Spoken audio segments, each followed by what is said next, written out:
Hi everybody, and welcome into the final episode of Caton'S Corner here on CUTV. As always, I'm your host, Tom Caton. We're back in the studio. First time Caton'S Corner has been in the studio in over a year, 14 months to be exact. And I will say, it does feel good to be back in the studio. I missed it so much. So, as I said, today is the final episode of my show, which I'm affectionately calling the farewell show to coincide with the name of my final season, the farewell season. Today is really a day of celebration and to reflect on all the wonderful memories that I have made on this show over the course of 2 short years and 5 fun-filled seasons. I promised myself that I wouldn't cry, but I'm not sure if that's going to happen though. But to prepare myself, just in case I do start crying, I do have a box of tissues on standby here. And also, it's 1,000 degrees under these lights and I didn't wear that much makeup either, so we should be good. And if you see my glasses fog up, oh well. So hosting this final show today made me realize, what do I want to capsulize in this last message, what it is I've been trying to do for the past 5 seasons.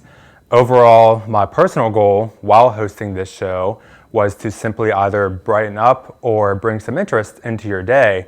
So if I made you smile, laugh, or made your day a little more interesting while hosting this show, I have fulfilled that personal dream. I know I've had so much fun being the host of this show, and you're going to hear me say that a lot today. And it's crazy to see how fast time has gone by. I know 2 years doesn't sound like a long time, but for a CUTV show, that really is considered a long time. I remember in the spring semester of 2019 when Gary Smith, our beloved CUTV director, whom we always talk about and praise, first approached me and asked if I wanted to film a show and get more involved of being in front of the camera. I graciously accepted without any hesitation, but in my mind I was screaming, oh my gosh, he really wants me to be on camera. After all, my dream job in life is to be a talk show host, hence why I hosted a talk show here on CUTV, and some of my biggest role models in life are famous talk show hosts as well. That's what really inspired me to pursue a communications major and to get involved with television and hopefully be on television myself in the future. But overall, I'm glad that Gary pushed me to let go of my fears and doubts and to host a small show that not even I would think would get to where it is today.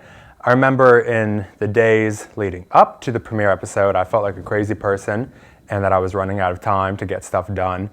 Even here at a college television station that serves only a few thousand people, a lot, and I mean a lot of planning goes into every single shoot, whether that shoot occurs inside or outside the studio. Today is no different. I've been working on all items related to this final show for a while now. I started working on my final script back in March, and this script is one of the longest and most important scripts I think I've ever written. So I believe Pam is working the teleprompter, so Pam, you're gonna have a busy day, try not to mess up. But altogether, this final script contains over 7,000 individual words, and when I was writing it out, it's more than about 20 pages long. So it is long, but everything I've written down in this final script is what I want to capsulize in this last message and last show to everyone. And as I was telling Gary about it and everyone else about how long this script is, their jaws literally dropped to the floor. We have 7 segments to get through today, and everyone was shocked to hear how long the script is, like I said. I do have a lot to say, but this is what I envisioned in saying in this last message during this last show. So if you remember the first official episode of Caton'S Corner back in February 2019, I was a nervous wreck. I had those last minute jitters, I felt butterflies in my stomach, and I felt as if it was 1,000 degrees under the lights, and that is definitely here today. Still feel that at times. The first thing that popped into my mind was, what am I going to wear? Really, that was the first idea you see in the video here. For those that know me, they know I like to always look my best, and to be on camera, I really had no choice but to look my best. As you see, my wardrobe at the time was not very extensive, just some t-shirts, pants, maybe 1 or 2 button-down shirts, typical college wear. But for my first show, as you saw, that navy blue button-down shirt, black pants like I have on today, and some matching navy blue boat shoes. But as you saw in that video, it was just a basic outfit. But as time went on, I knew how to step up my game a little bit. Almost everyone that knows me knows also how much I like to match my watch band with my outfits, if you see here today. Currently, I have 13 watch bands, ranging from black to red to gray to leather to metal. You name it, I have it. I'll take style over comfort any day. But knowing I had a dress code to follow, my guests had to follow a dress code as well, as I thought. I was pretty lenient with the way my guests would dress for taping the show. Really, as long as they had clothes on and they weren't inappropriate in any way. But for me, one show in particular, I knew I had to instate a dress code afterwards. This show occurred in May 2019, to be exact. It was the semester finale show of season 1. See? And I was interviewing some of my fellow CTV friends that were preparing to graduate within the next few days. They know who they are. Danny Beck, Steve Ruffing, Dalton Oswald, Colin Kirkwood, Dylan Gaudet. You see in the picture here. And if you guys are watching, I'm not throwing any shade at you for the way you dressed that day, but you're going to wear athletic shorts or a t-shirt. I knew I had to instate something, make some changes after that, as you see in the picture here. But overall, that was probably one of my most favorite shows that I've hosted. As you saw, respectively there in the picture, Danny, Steve, myself, Colin, and Dalton. Dylan wasn't in the picture, but he did appear on the show that day. And as I said, that was one of my most favorite shows I ever got to host. And so all you guys out there, Danny, Steve, Colin, Dalton, and Dylan, thank you so much for sharing that moment with me. So shortly afterwards, I did enforce that dress code strictly on those who made appearances on my show. I remember the one time my friend Doug Glatke, and if you're watching, who was going to be on my show for the game segment near the end, he wore a t-shirt, and I asked if he had another shirt to change into because everyone else was dressed business casual for the day. However, he did not have another shirt, and I didn't let him come on the show. I told him, Doug, you knew the rules, and I reminded you in the days beforehand. But I did let him redeem himself a few shows later. He came on and redeemed himself. I'm not sure how this became a thing, but we started this tradition of having an emergency polo shirt in the media suite just in case you needed to film something and you needed to look nice for it. So long story short, if you ever made an appearance on my show, you had to dress the part for it. For today's show, I'm dressed business casual. I was going to have a tie on. I didn't want to do that. It was too much. I would usually dress business casual on a day of filming, but today it felt necessary to get a little dressed up. Like I said, I abandoned the tie. Didn't worry about that. But again, back to my personal goal of making this show a place for people to have fun watching it, or smile, or laugh, or feel some other type of happy emotion. I fulfilled that obligation of mine. I know I've had fun hosting the show, and hopefully if you either made an appearance on my show or you watched it, hopefully you had fun as well. I loved having friends come on my show so we could have some fun. I always found those particular moments of having friends on my show to be fun. And those moments to always happen. Some of my friends, you all know who you are: Zoe, Alicia, Devin, Danny, Riley, Johnny, other people, just to name. Thanks for sharing that time with me, and I hope you had a good time as well. But overall, when I look at it, this platform became a classroom to talk about anything that mattered to us. Primarily, I just talked to people in the Cal U area or surrounding area. At times, I did feel like a teacher while hosting this show, and in return, some of my guests, and even if I had a few audience members, they taught me something as well. I've been in many different classrooms across this 294-acre campus, and it's no coincidence that this studio, this platform, and this media suite became one of the most important classrooms I could find myself in. We've had many different classroom settings here in this little studio of ours, but today, my friends, as you can see, will be our last class from this stage. There's no guest today. I'm the only one. There's no memes of the week to look at or any burning questions to answer at the end. Like I said, this last show is really about me saying thank you. It's a thank you letter and a love letter. I'll tie it into one. I wanted to spend this last show and leave you with some of the most important lessons I've learned here at Cal U and in CUTV in general. Secondly, like I said at the beginning of the show, this last episode is to reflect and cherish some of the memories I've made during the last 2 years and overall 4 years I've spent here at Cal U. To be completely honest, being a member of CUTV has taught me the the inside and outside operations that go on at a professional television station, which I hope to find myself at in the future. I did apply to some news stations and I'm still waiting to hear back. Maybe if they're watching, give me a call. But also another thing that CUTV really taught me was how certain sports games function. When I came here, I knew absolutely nothing about sports, and some aspects still confuse me today, but for the most part, I can say I know a little bit more about sports than I did maybe 5 years ago. And for anyone that knows me, they know I'm not, I'm not a sports person. Now, I know the last 14 months have been difficult with the COVID-19 pandemic and not being in that regular CUTV routine. 2020 and 2021 has definitely been one for the record books. I'm extremely grateful I still got to film shows while we were in the era of COVID-19, and we still are, even if it meant filming shows via Zoom. And we know how much fun Zoom can be. While it was the same concept as if we filmed a show in person, it had different atmosphere and it didn't feel the same. I miss being in the studio underneath the very warm and very bright lights, as you can see today. I don't have my evergreen colored couch and love seat with me today. The rickety stage you always see me on, I miss setting foot on that as well. Really, I did miss everything that there was about filming a show in the studio.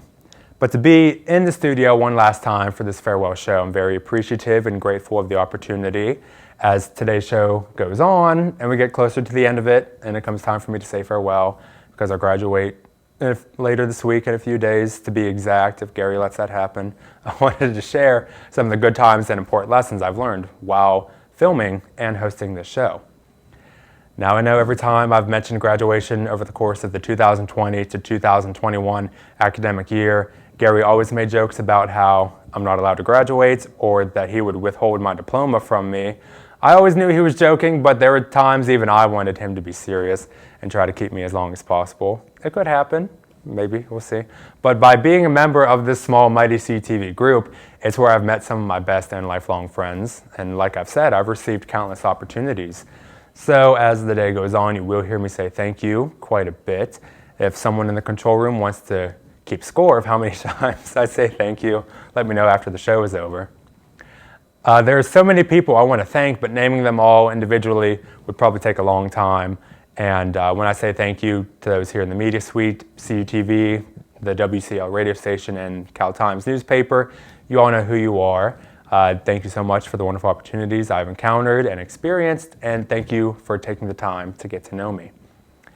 It's like when I was growing up and my mom constantly reminded me to say please and thank you when it was needed. Today is definitely one of those days where I take her advice into effect. I take her advice into effect every day, so if you're watching, don't worry about that. But you will hear me say thank you a lot throughout today's final show. But also, another wholehearted piece of advice my mom shared with me is to always be yourself. There's no other person like you. It's okay to be different because we need a little variation and difference in the world. Otherwise, I think the world would be very boring. But what I want you to know as this show ends, if there were to be any lessons that I would want you to take from this show, is to always be yourself and show kindness. And for the retrospect, be the person you've always envisioned yourself to be. Do not let anybody else change that. In the end, though, you need to carry that concept forward and don't waste any more time. Start embracing the life that is calling you and use your life to serve the world. We'll be right back after this.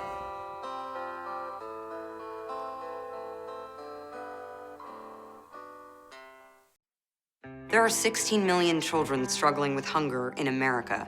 That's 1 in 5 daughters, sons, neighbors, and classmates who don't know where their next meal is coming from. Yet billions of pounds of good food go to waste every year. It's time we do something about it.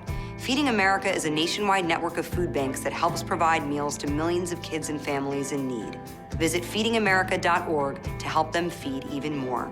Together, we can solve hunger. Together, we're feeding America. This is the story of a boy who is very sensitive to lights and sounds. So he built secret hiding places where nothing could get in. The boy didn't like looking people in the eye. It made him feel uncomfortable. One day, he found out he had something called autism. His family got him help. And slowly, he learned how to live with it better. Early intervention can make a lifetime of difference. Learn the signs at autismspeaks.org. Worried about your friend, but don't know how to reach out? You could say how are you or get a fake tattoo. You could ask with an app if it works for you. You could chat with them in VR. It's all good if you think you should check in. Yeah, you should. Whatever gets you talking. Reach out to a friend about their mental health. Whatever gets you talking. Learn how you can help at seizetheawkward.org.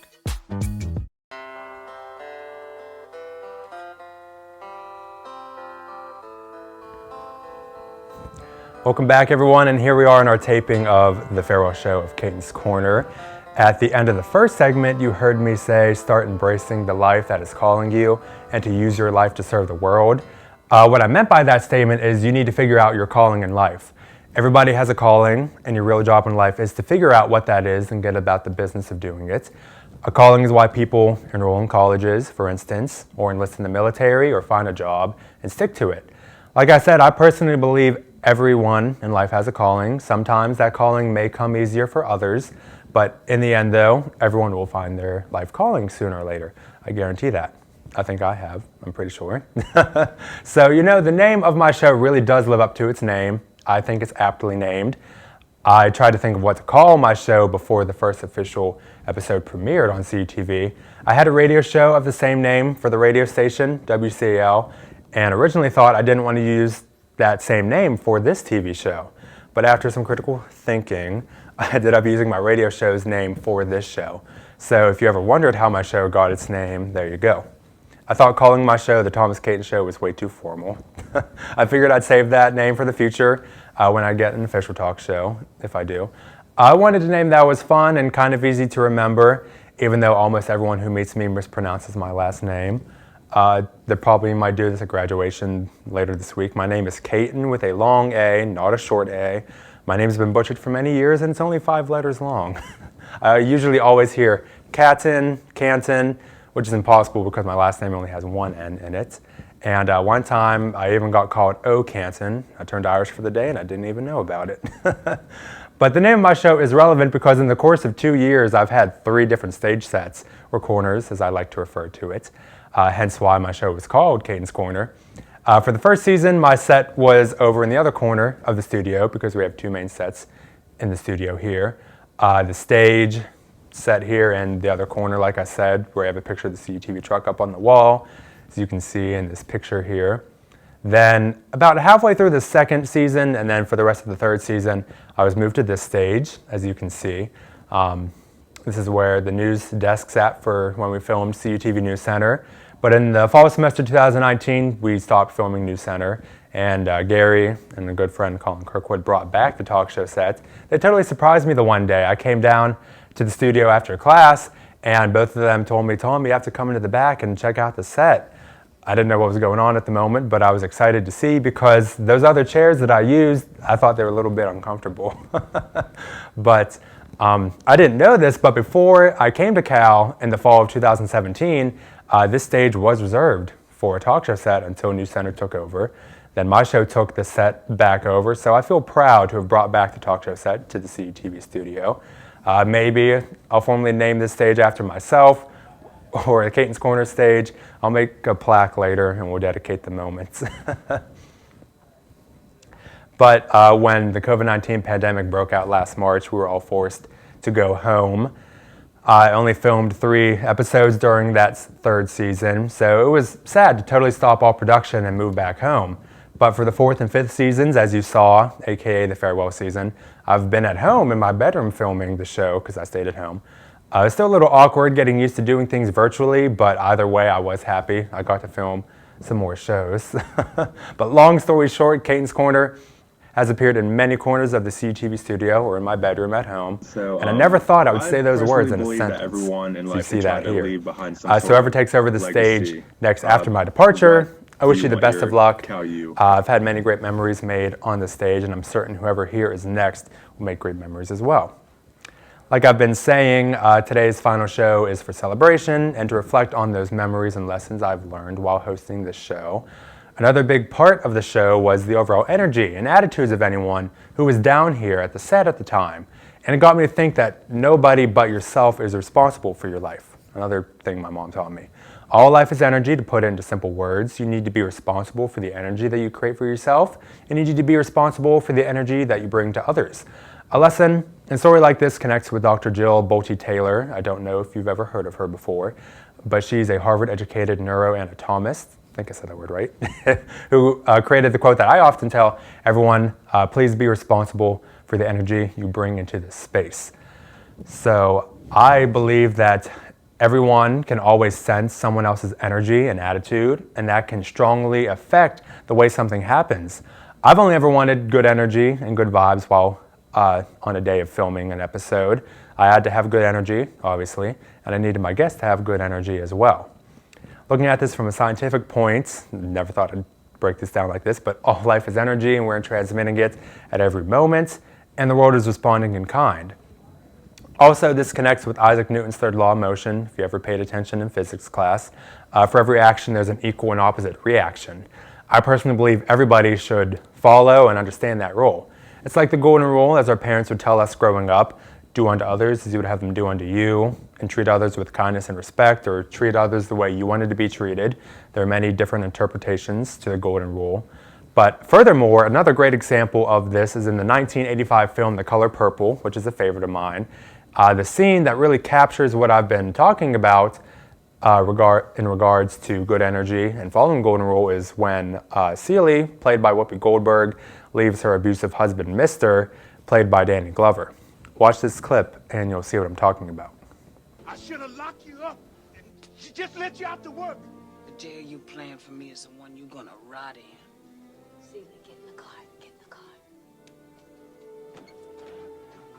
I knocked you up under. Everything you've done to me, already done to you.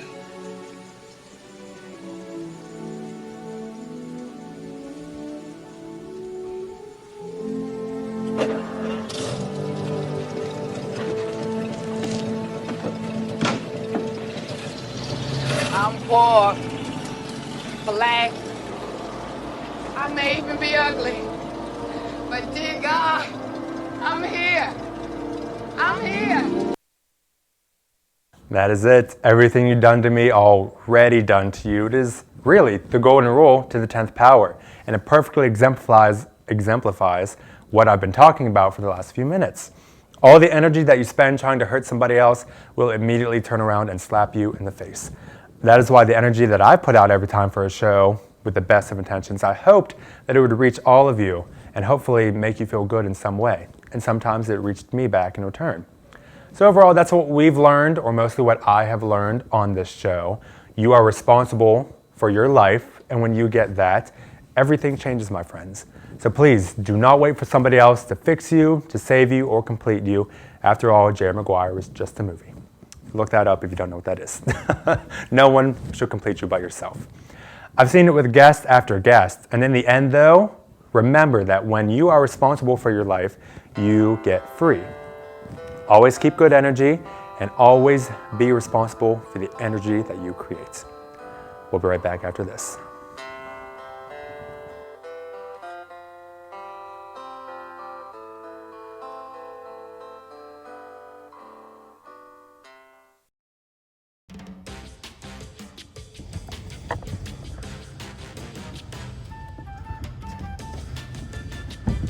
Hey Johnny, why do you look so sad? Well, no, I'm not sure how my friends and family back in Gibbon Glade, Pennsylvania can keep track of all our CUTV programming when they can't watch. Well, Johnny, they could subscribe to our new CUTV and Friends podcast on Spotify and Apple Podcasts. Hey, thanks, Noel!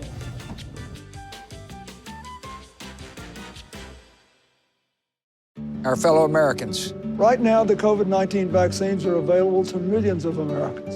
And soon, they will be available to everyone. The science is clear. These vaccines will protect you and those you love from this dangerous and deadly disease. They could save your life. So we urge you to get vaccinated when it's available to you. That's the first step to ending the pandemic and moving our country forward. It's up to you.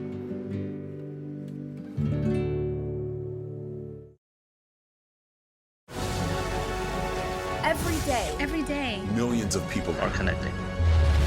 And even though we're overcoming obstacles, watching each other's backs, and banding together, we should still make an effort. We should still make an effort to get to know each other on a deeper level. Father, cosplayer, mentor, actor.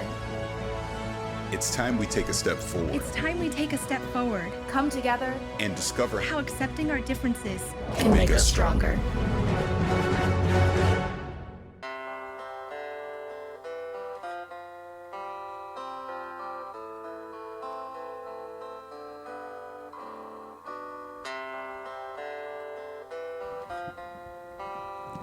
Welcome back into the farewell show of Caton'S Corner, everyone. Well, we've been talking about the important lessons that I've learned while hosting this show and what this audience and show has meant to me in my life. There were a few times we did have to have some fun. Almost every show, to be exact, I believe. Whether that fun included playing random games on the show or going along with a group of friends to a haunted attraction and getting scared. Shout out to Johnny and everyone at Haunted Hills Estate Scream Park. I tried to have as much fun as possible while hosting this show because I knew it would come to an end eventually, and today is that day. It's like that old saying, all good things must come to an end. Even though there is the possibility that I may break out into tears by the end of the show, I wasn't sure there'll be tears of joy. I'm going to try not to, though. Now, normally I never once rehearsed a show. I would just look over my monologue and interview questions for the person that was going to be here on the day of filming, and maybe a game that would play towards the end. But for this final show, I knew I had to rehearse it. There have been a few times where mistakes were made during not only my show, but other shows as well. And if a mistake was made, we would brush it off, hit the reset button. But with this being the final show, I know I didn't want any mistakes to be made. The reason being because there won't be a next time to fix that mistake. It's the last show I'll ever host.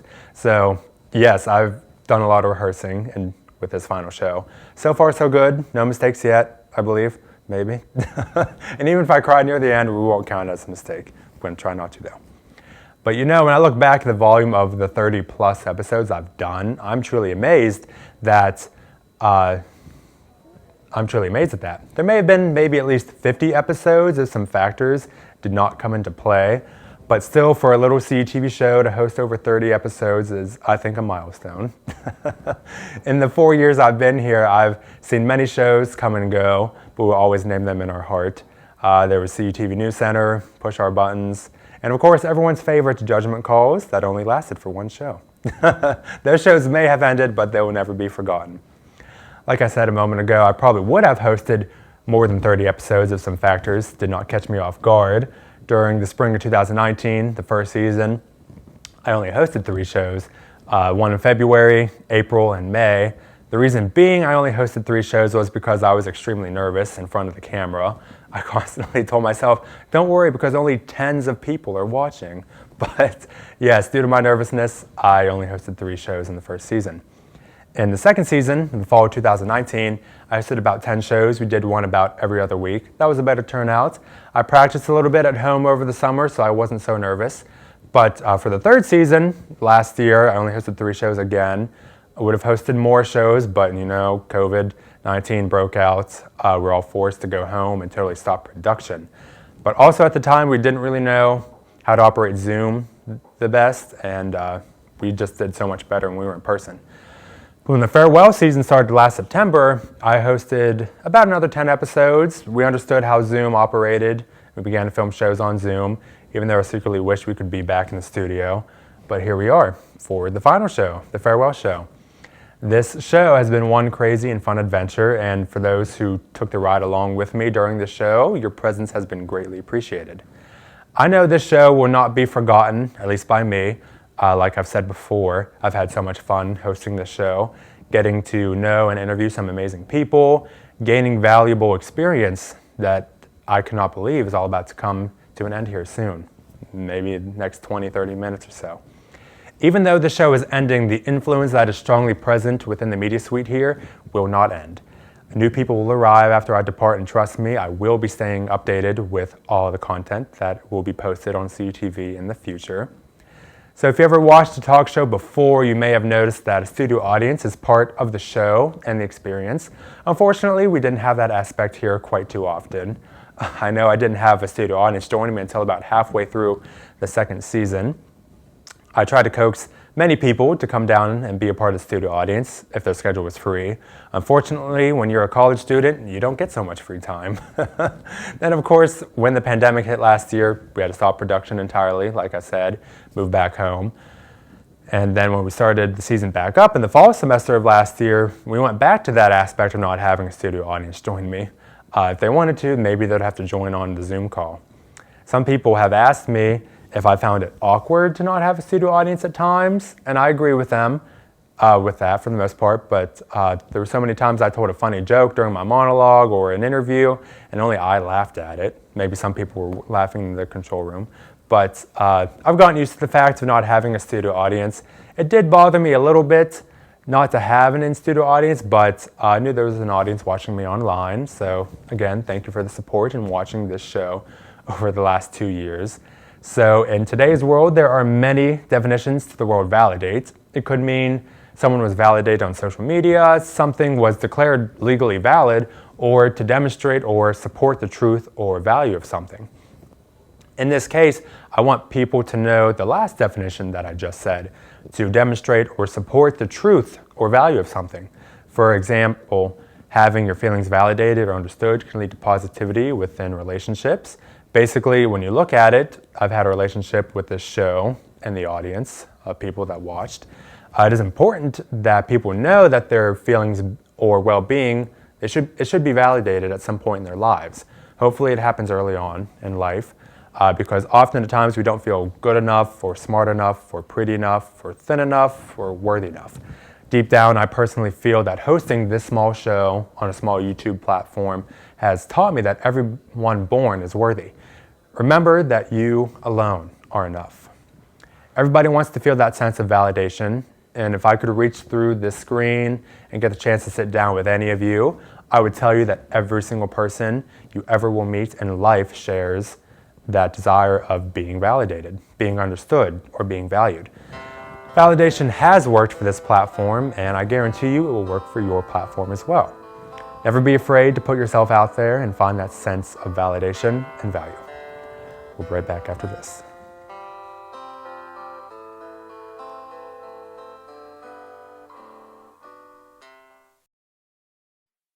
There are 16 million children struggling with hunger in America. That's 1 in 5 daughters, sons, neighbors, and classmates who don't know where their next meal is coming from. Yet billions of pounds of good food go to waste every year. It's time we do something about it. Feeding America is a nationwide network of food banks that helps provide meals to millions of kids and families in need. Visit feedingamerica.org to help them feed even more. Together, we can solve hunger. Together, we're feeding America. This is the story of a boy who is very sensitive to lights and sounds. So he built secret hiding places where nothing could get in. The boy didn't like looking people in the eye. It made him feel uncomfortable. One day, he found out he had something called autism. His family got him help, and slowly, he learned how to live with it better. Early intervention can make a lifetime of difference. Learn the signs at autismspeaks.org. Worried about your friend but don't know how to reach out? You could say how are you or get a fake tattoo. You can ask with an app if it works for you. You could chat with them in VR. It's so good. If you think you should check in, yeah, you should. Whatever gets you talking. Reach out to a friend about their mental health.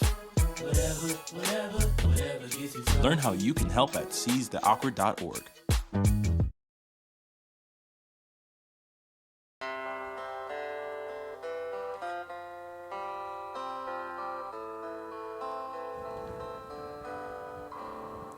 Here we are in our last show of Caton'S Corner. Welcome back, everyone. So people have often asked me if I ever learned anything from the people I interviewed on my show. Without hesitation, I immediately say yes. I've learned so much from every single person that I've ever talked with on this show.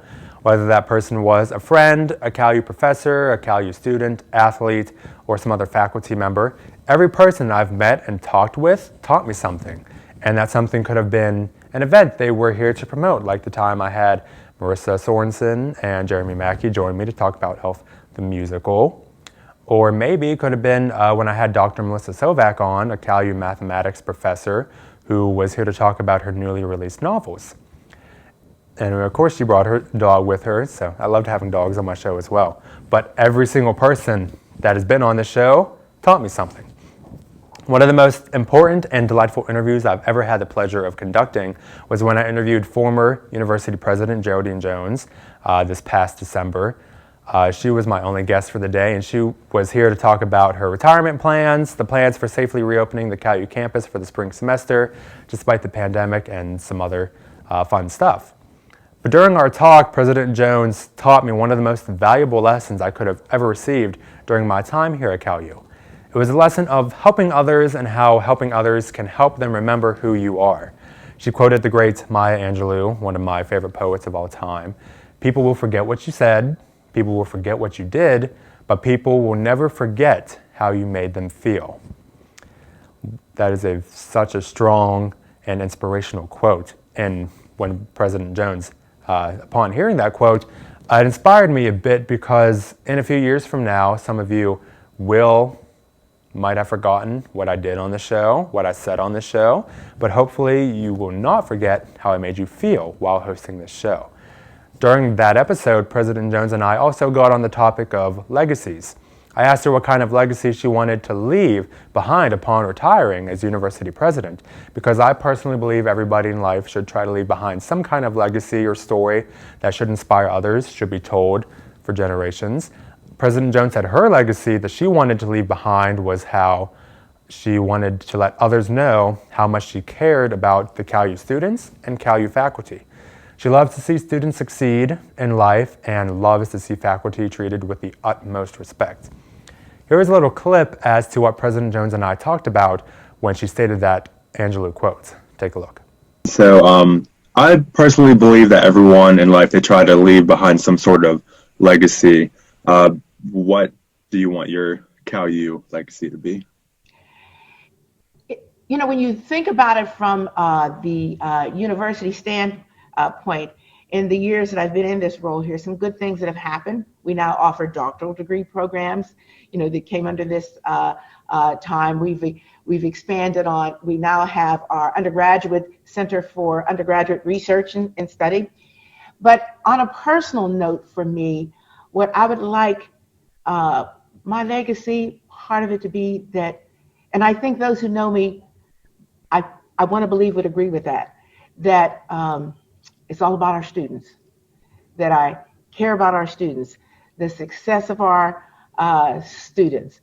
And I want to be known as that person who really cared about our students, and not only our students, but our faculty and our staff, because that's what makes this place the great place it is. And I'll make this comment with this, and it kind of ties it in. And I'm a fan of Maya Angelou. And Maya Angelou, one of her quotes was, "People will forget what you did." So all the things that we do, it's there when you're there. People will forget what you said, and they will, but they'll never forget how you made them feel. And if I can have people remember me for knowing that I truly, truly cared about them, that would be a part of that. Yeah. Thank you, President Jones, for that simple but powerful lesson. Everyone should try to leave behind some kind of legacy, and for it to be inspired. Being inspired by your words, President Jones, I aspire to leave behind the same legacy of letting people know that I cared for them as well. I care so much for everyone in the media suite. We're literally one big happy family, even if there are times we get a little dysfunctional, and that has happened before.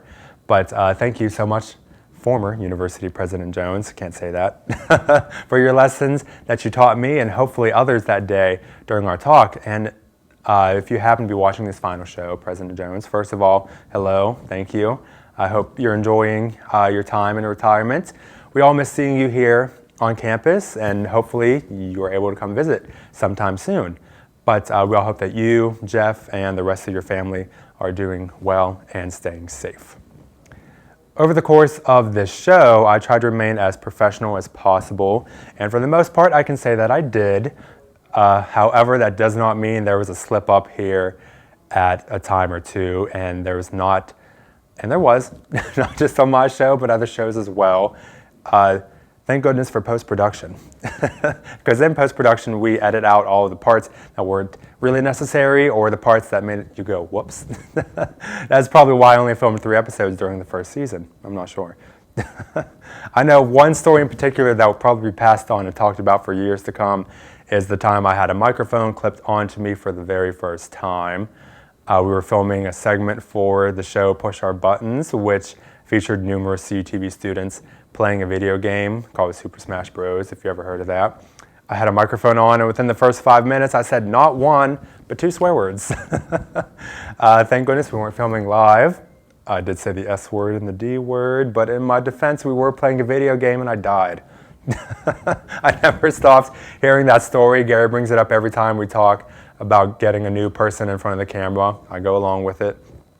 I find the story incredibly funny because it proves that everyone makes mistakes and you have to learn from it, which is another piece of advice my mom taught me. But the story also proves that we stopped filming Caton'S Corner live just to be safe if I or any of my guests accidentally said a word they weren't supposed to. One thing I would definitely miss about not filming shows anymore is when Gary would jokingly say, "All right, Tom, you can say 2 swear words. I'm saving all the swear words for today, though, so get ready." The point of this is that I've spoken many words from the stage, and there will be no words that can match this current moment.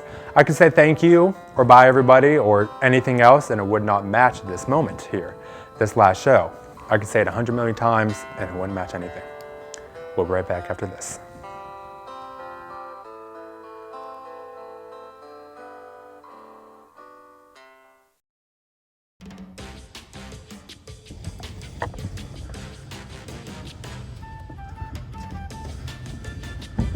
Hey Johnny, why do you look so sad?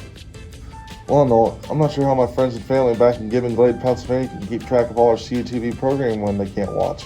Well, Johnny, they could subscribe to our new CUTV and Friends podcast on Spotify and Apple Podcasts.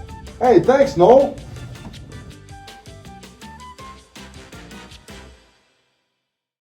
Our fellow Americans. Right now, the COVID-19 vaccines are available to millions of Americans.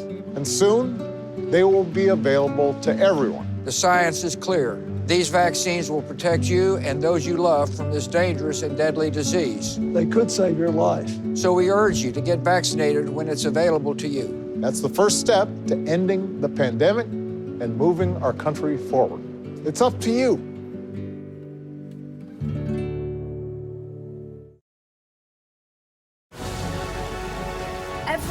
Every day, Millions of people are connecting and even though we're overcoming obstacles, watching each other's backs, and banding together. we should still make an effort. We should still make an to effort get to know each other, on a deeper level. Father, cosplayer, mentor. actor. It's time we take a step forward It's time we take a step forward, Come together. and discover how accepting our differences can make us stronger.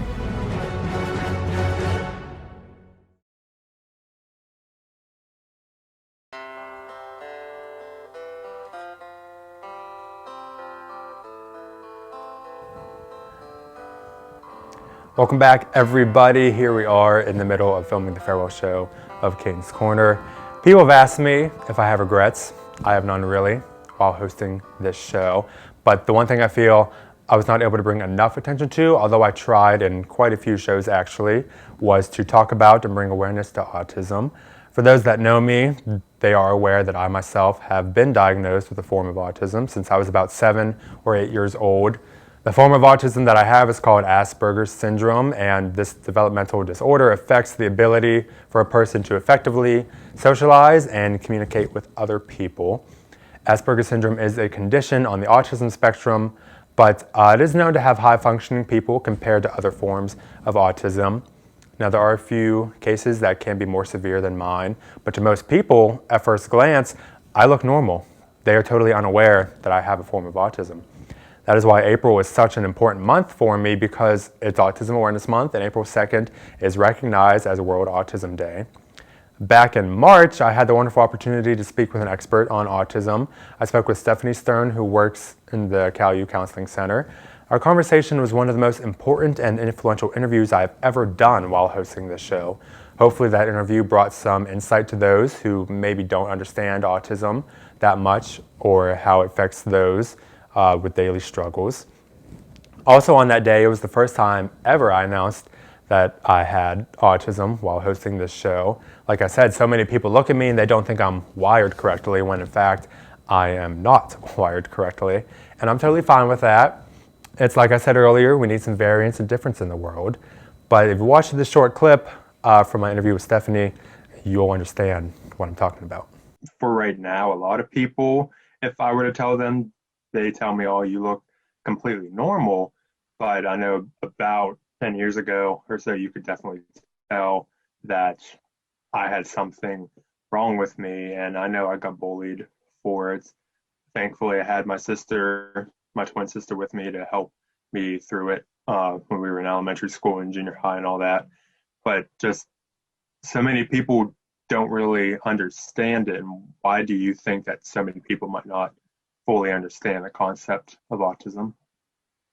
I think it goes back to that idea that there is a basic definition. I think that most people, if you asked them, they would give you some kind of representation that would be like Rain Man, if you're familiar with, or even younger children that have a lot of tantrums and they're more severe, maybe they would be nonverbal. And I feel like that's the presentation that people put with autism. And I don't think they realize the complexities of, the difficulties that people experience. And so I think that that's why coming to an individual that would have Asperger's disorder, a lot of people see that as someone's being rude or mean, like the social difficulties. And they're not expecting it to be autism because they have they believe that it would be something you can readily see. And I think that that's, people have a hard time when they're engaging with someone not getting back what they expect. And if they thought that there was some difficulty they think that they can see it. And I think that that's why they have a misrepresentation of what autism is in general, because it varies so much. So I was bullied for having autism when I was growing up, and thankfully I had my sister Megan by my side to help me through it. I had to face bullies and battlers who made fun of me for something that I really could not control. For that, I say people really shouldn't judge something they don't understand. I will have autism for the rest of my life, and I've learned to embrace it. For me, a person with Asperger Syndrome, where it is extremely difficult to socialize and communicate with others, to want to pursue a career where I must socialize and communicate with others on a daily basis, I personally believe it's a huge goal to accomplish. If you were to meet me about 10 years ago, you could probably tell that I had something wrong with me. I wasn't wired correctly. I'm wired differently, and like I said, I am totally okay with that. If it wasn't for the help I received through special classes and specialists, I probably would not be here today. I would not have been able to go off to college all on my own. So to see where I am, I know it makes not only me proud of the obstacles I've overcome in life, it made my parents and other people proud as well. Don't get me wrong, the fight is not over yet, and it never will be. I will face new obstacles in life, but in the future, but I'm prepared to face whatever may come my way. Living with autism has not been easy at all. For those who've been diagnosed with some form of autistic disorder, they are not different than any other person. People living with an autistic disorder are a little bit more unique, to say, in a good way. But at the end of each day, I always find myself telling a very favorite and inspirational quote by Carrie Magro. Autism can't define me. I define autism. We'll be right back after this.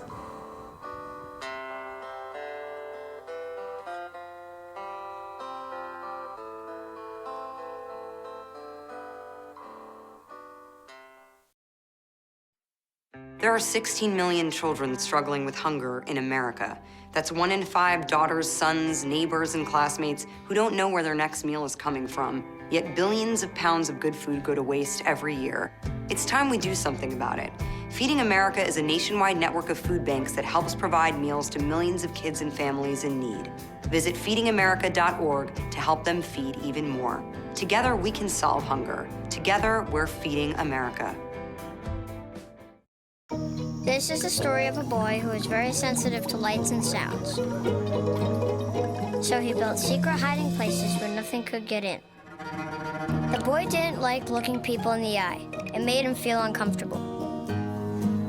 One day, he found out he had something called autism.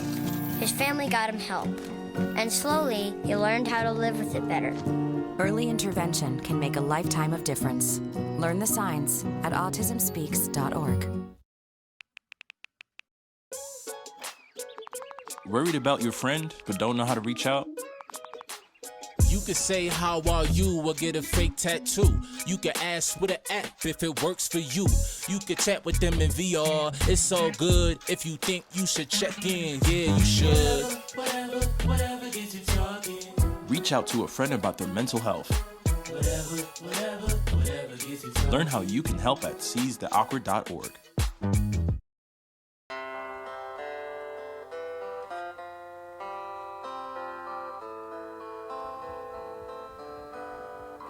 Welcome back into the farewell show of Caton'S Corner, everyone. So they know this show and this crew that helped me for the last 2 years has been a safe harbor for me.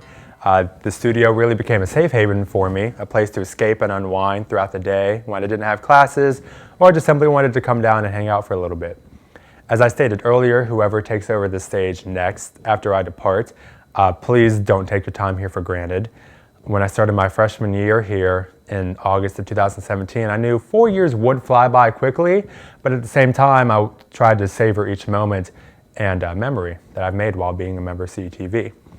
I can assure that the friends that I've met here will continue to be a safe harbor for me, and I promise I would do the same in return. What I hope is that either all of you continue to be a safe harbor. I hope this media suite continues to be a safe harbor or a safe haven for somebody else, because I've had my fair share of being down here, working long hours on schoolwork or media suite work, as I called it.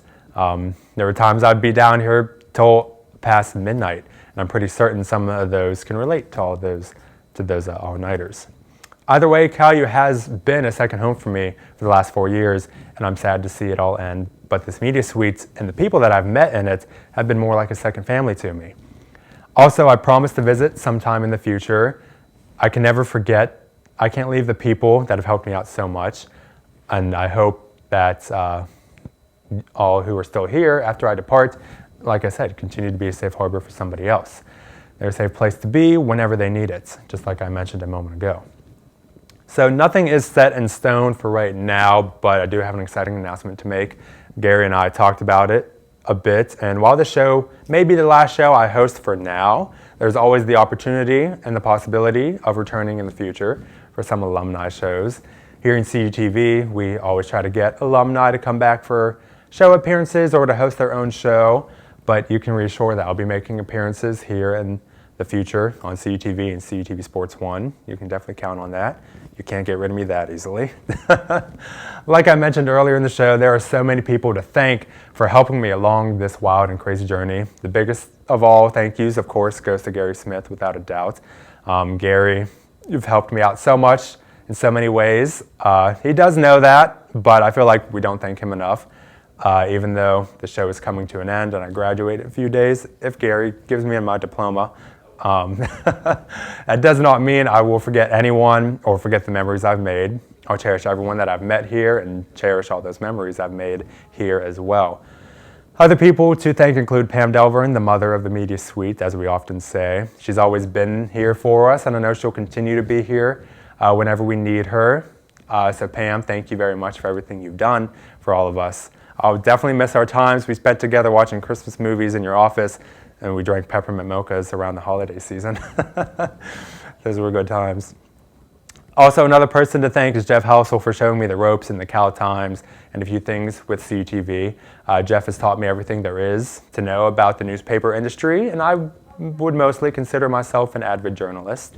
Thank you, Jeff, for your kindness and cooperation when Cal Times, sometime the stuff got a little stressful.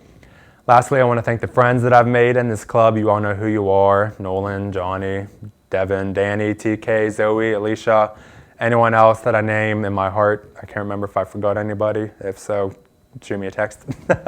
But I will be forever grateful for meeting all of you. I know we'll keep in touch in the future. We'll see each other. We can guarantee that. But looking back at my time here at Cal U and in CUTV, I'm truly amazed that I've accomplished so much in the 21 years I've been here on this earth. I know I have a nice long life ahead of me, and I know I will continue to accomplish some goals. Everyone here will also continue to accomplish some goals as well. I don't find it weird at all to love something or to love some of the friends you've made while in college. But for those who've watched the show, a show that appeared on a small YouTube platform with just about 1,500 subscribers, filmed at a university in the middle of a small town or the middle of nowhere, a big thank you goes out to all of you as well.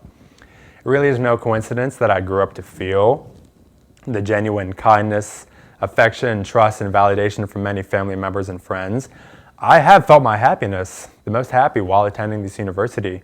And I know I'm going to say it here, I'm an integral, if that's how you say it, member of the media suite. I may never know who really watched this show. I know family and friends have. I may never know the names of the people that watched the show, but I did learn what love is while hosting this show. Those who either watched the show, those who either helped me work on the show, and the show itself has really been one of the great loves of my life. One more segment to go. We return, and Caton'S Corner will come to an end here for a little bit. We'll be right back after this.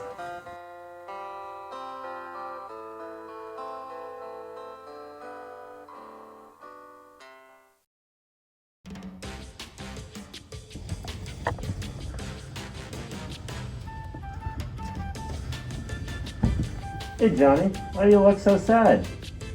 Well, no, I'm not sure how my friends and family back in Gibbon Glade, Pennsylvania can keep track of all our CUTV programming when they can't watch. Well, Johnny, they could subscribe to our new CUTV and Friends podcast on Spotify and Apple Podcasts. Hey, thanks, Noel.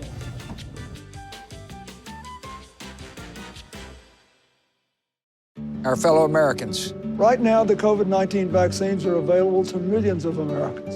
And soon, they will be available to everyone. The science is clear. These vaccines will protect you and those you love from this dangerous and deadly disease. They could save your life. So we urge you to get vaccinated when it's available to you. That's the first step to ending the pandemic and moving our country forward. It's up to you.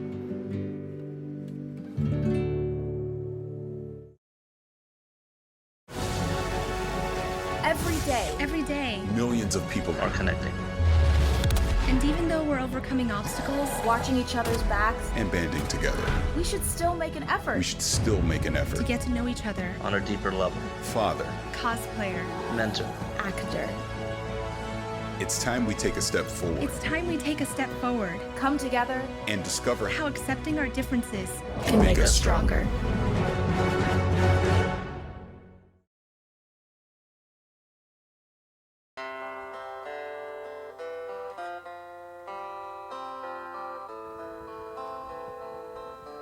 Welcome back, everybody, into the farewell show of Caton'S Corner. This is totally being improvised, not in the script, but I do want to take a moment to show you my cap that I brought with me. I had to decorate it. I know Gary doesn't want to see this, but we were going to show it anyway. So I know most people try to put an inspirational quote on their cap. I know I just filled it with some of the clubs and stuff that I've been a part of.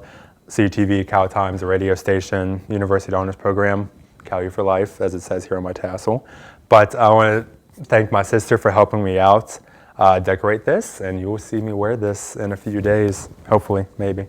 But we do have a closing monologue to get through. So every single day that I would prepare myself to film an episode of Caton'S Corner, I would often say in my head a little prayer of gratitude for not only the delight, but the privilege of doing this show. Gratitude is the single greatest treasure I would take with me from this experience. The opportunity to have done such work at Cal U and in the media suite, also to be embraced by all of you who either watched or helped out with this show, is going to be one of the greatest honors any human being could have. I've been asked many times from friends and family members during the course of this farewell season and my senior year, is ending your show bittersweet? In response to that, I say it's not bitter at all, it's all sweet, and here's why. Many of us here in CUTV have gotten to know each other for a few years now, We've had our ups and downs together, our good times and bad times, maybe even shared a private ugly cry moment or two, and we completed our gratitude journals. So I want to thank you all for your support and your trust in me. I want to thank you all for sharing this wonderful yellow brick road of blessings and memories. I thank you for those who tuned in every time, whether it was my family, friends, or even if it was me rewatching an episode, and I cringed at times along the way, but because trust me, I've done that before. Like I said, I had to coax a lot of people into watching the show. But lastly, I want to thank you all for being as much of a sweet inspiration for me as I've hopefully tried to be for you. I won't say goodbye. I'll just say until we meet again. Thank you all so much. Goodbye, everybody.